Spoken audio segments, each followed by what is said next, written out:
witerwa ubwoba n'abiyita abayuda atari bo ahubwo ari sinagogi ya Satani. Abo ngabo nta gaciro bafite, kandi ikindi cy'Imana yakuvuzeho byange bikunde kizasohora. Twibutsa abantu ngo baze gukanda kuri subscribe Senga TV rwose pe, abari hirya no hino mufashwe kandi musubizwemo imbaraga.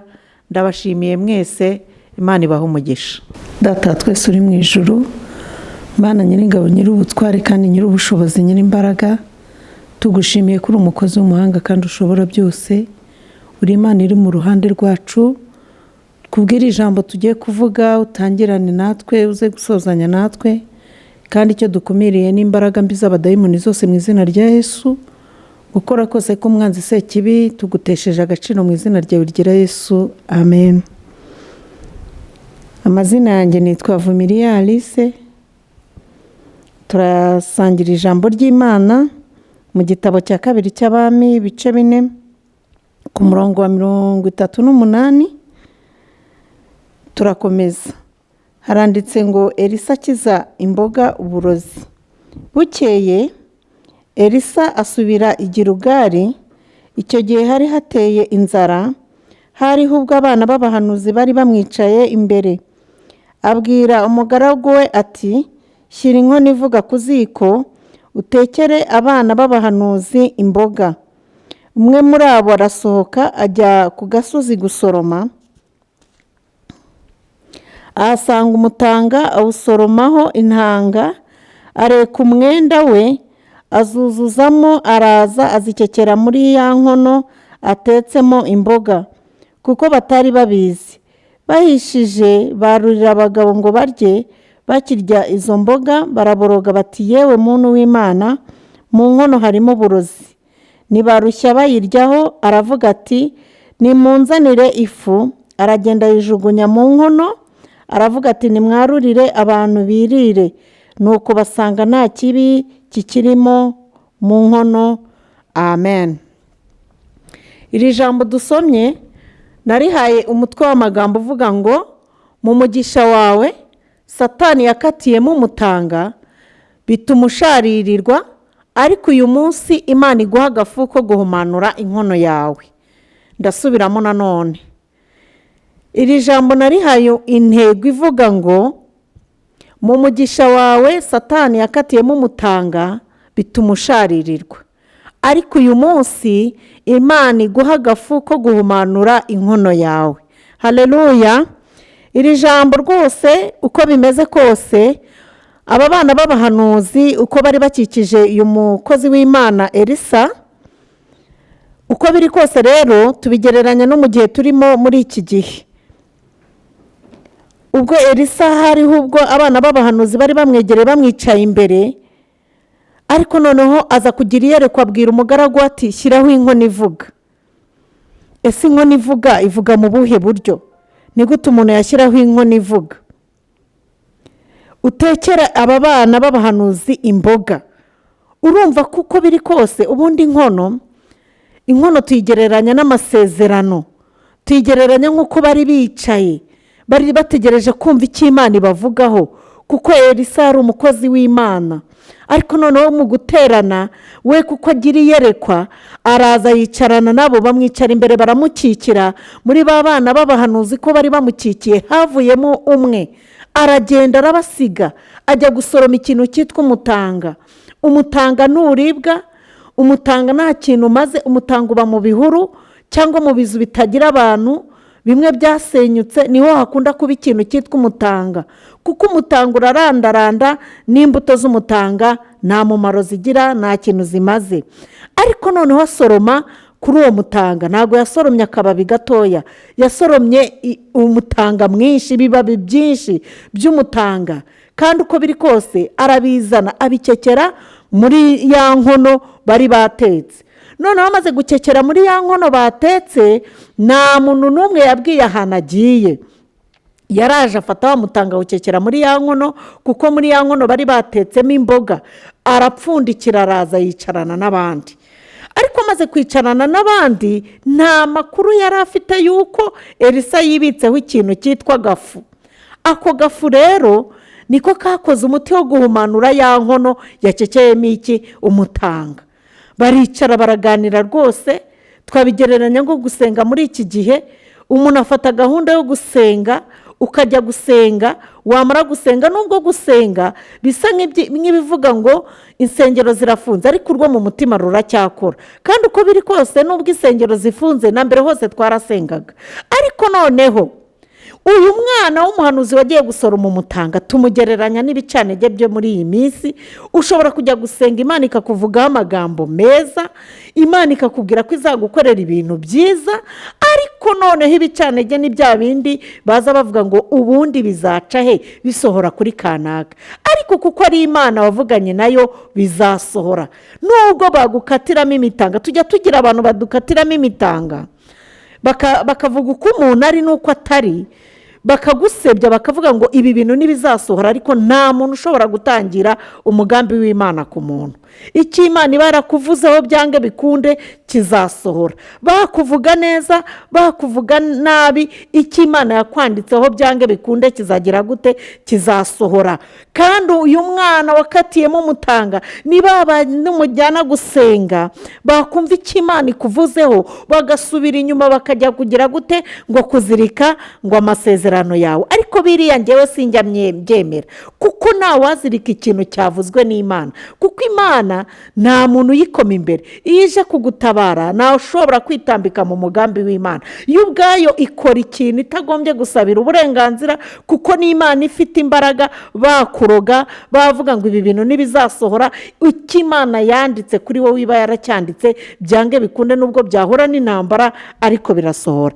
Uyu mwana rero aragenda w'umuhanuzi, aragenda ajya gusoroma iki? Uwo mutanga arazakekera muri ya nkono, ariko nta makuru burya yari yibitseho. Bareke bakuvuga uko uri n'uko utari, ariko hari ikintu kibitseho. Wowe ubwawe wibitseho ni ikintu cyitwa amakuru. Iyo utunze amakuru yavuye ahantu, ntabwo ari amakuru ya TV1 uvuge ngo ni amakuru yaciyeho igihe iki n'iki, ariko bazongera bayagaragaze umwaka ugiye kurangira. Oya, ni amakuru yawe yizewe, wahawe yizewe, kandi uyibitseho. nta bwoba ukwiye kugira, kuko dufite Imana ishobora byose, kandi Imana irihagije. Ni Imana irwana urugamba rwayo, kuko Imana ntabwo ijya kugisha inama imiryango. Imana ntabwo ijya kugisha inama abakurwanya. Yo ubwayo ikora umugambi yagambiriye kugukoraho. Ikibi cy'uyu muntu, uyu muntu ugukatiramo umutanga, icya mbere muba mwarajyanye gusenga, abazi icyo Imana yakuvuzeho, kandi avuga ngo ni ukuri. Imana yaravuze koko. Uzi ko ashobora no kugutangira ubuhamya, ariko akabuvuga ari uko uhari, wamara kugenda akagukatiramo umutanga. Uzi ko umuntu ashobora kuguteranya n'abantu mugendana, akagusebya kugira ngo ba bantu bagucikeho, ariko uko biri kose ukuri kugira gute? Kuratsinda kandi kukanesha.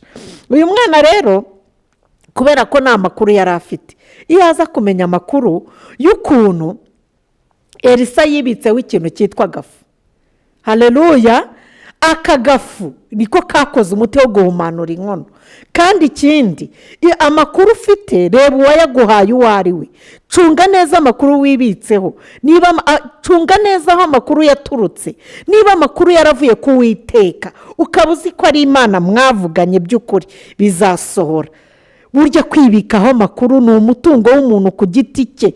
Fata amakuru yawe wibitseho, wigirire ibanga ku giti cyawe, byange bikunde nubwo umuntu yagukatiramo imitanga, akagusebya, akaguharabika, naho umwana w'umuntu yagutega iminsi y'Imana izagenda igusimbutsa kandi kongerera iminsi yo kubaho. Tuzi neza ko hamwe n'ibiturwanya byose, Imana izaducira iki? Akanzu k'Imana karahari. Reka mbabwire, uyu mwana yakozwe n'isoni bikomeye. Kandi ikindi, uyu mwana w'umuhanuzi yari azi yuko Elisa ari umukozi w'Imana, ariko nta makuru yari afite yo kumva yuko agafu gahari. Agafu rero burya wa muntu itunga agafu ko guhumanura inkono yawe. Agafu ni ibyiringiro byawe ufite, ni ukwizera kwawe ufite. Nubwo bagusebya, tunga kwizera kwawe, wikwikatiraho umurongo, kuko icyo Imana yanditse kuri wowe iba yaracyanditse. Witerwa ubwoba n'abiyita Abayuda atari bo, ahubwo ari ab'isinagogi ya Satani. Abo ngabo nta gaciro bafite, kandi ikindi cy'Imana yakuvuzeho byange bikunde kizasohora. Niba Imana yaravuze ngo uziga, uziga. Niba Imana yaravuze ngo uzakubakira urugo, shaka ukuntu nawe ubwawe utangire kwitoza nk'umuntu ugiye kubakirwa urugo. Byange bikunde urugo ruzasohora, kandi buzabaho kubera Imana. Ntabwo buzabaho kubera abantu bagukatiramo imitanga batayigukatiramo, bavuga ngo ntabwo uziga ngo ntuzarangiza. Uzayarangiza kuko ari Imana yavuganye nawe. Reba ko ariyo wavuganye nayo.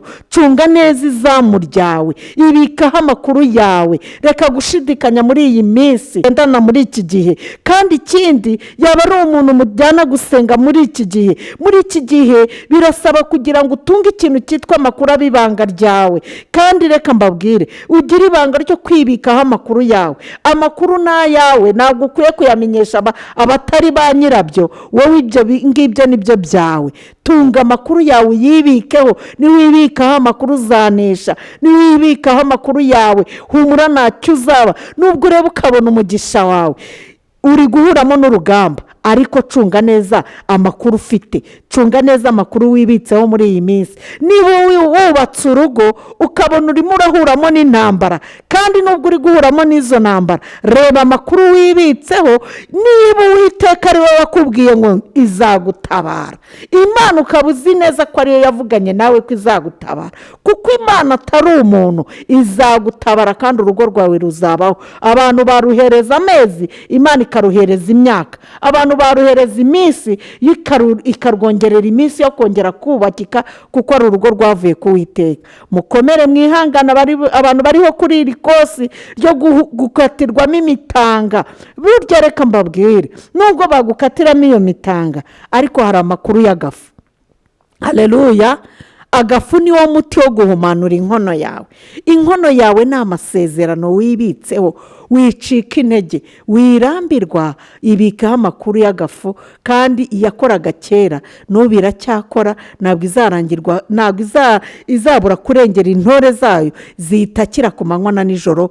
Komera, shikama, witerwa ubwoba. Nubwo iminsi ari mibi, ariko dufite Imana ifite imbaraga, kandi uko biri kose izaza, ntabwo izaceceka, kandi niza abantu bose bazabimenya. Imana ikubwira wiherereye uri wenyine, ariko ikabisohoza ku karubanda bose babireba, kuko ari Imana itajya ibeshya. Iyo ivuze irasohoza. Ni Imana y'inyamaboko, kandi ni Imana iteye ubwoba. Humura, izakurengera. Witerwa ubwoba n'ibyo uri kubona, witerwa ubwoba n'uburwayi, witerwa ubwoba n'inzara, witerwa ubwoba no kubona muri iyi minsi nta kazi ufite, ariko Imana ni Imana ikora, na nyuma ya zeri irakora. Ni Imana ishobora byose. Mukomere mwihangane, nubwo mu mugisha wawe Satani yakatiyemo umutanga, ugasharirwa ukavuga ngo ese ni Imana twavuganye? Niyo mwavuganye, burya ntabwo izabura kuza. Ibikeho kwizera n'ibyiringiro, uzanisha kuko ari Imana y'inyamaboko. Data wa twese uri mu ijuru, tugushimiye kubwira ijambo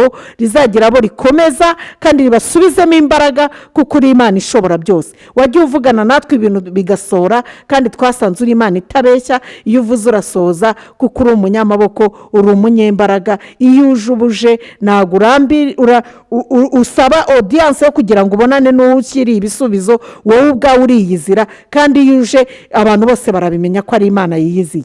Tugushimiye rero kuri Imana iri mu ruhande rwacu, kandi uzakomeza ukora imirimo n'ibitangaza. Abantu nibakomera basubizwemo imbaraga, kuko uri Imana. Uko wari ejo n'uyu munsi ni kuri, kandi nuko uzakomeza kurengera intore zawe zigutakira ku manywa na nijoro. Turagushimiye kandi dusenze twizeye mu izina ryawe ryera Yesu. Urakoze, urakarama.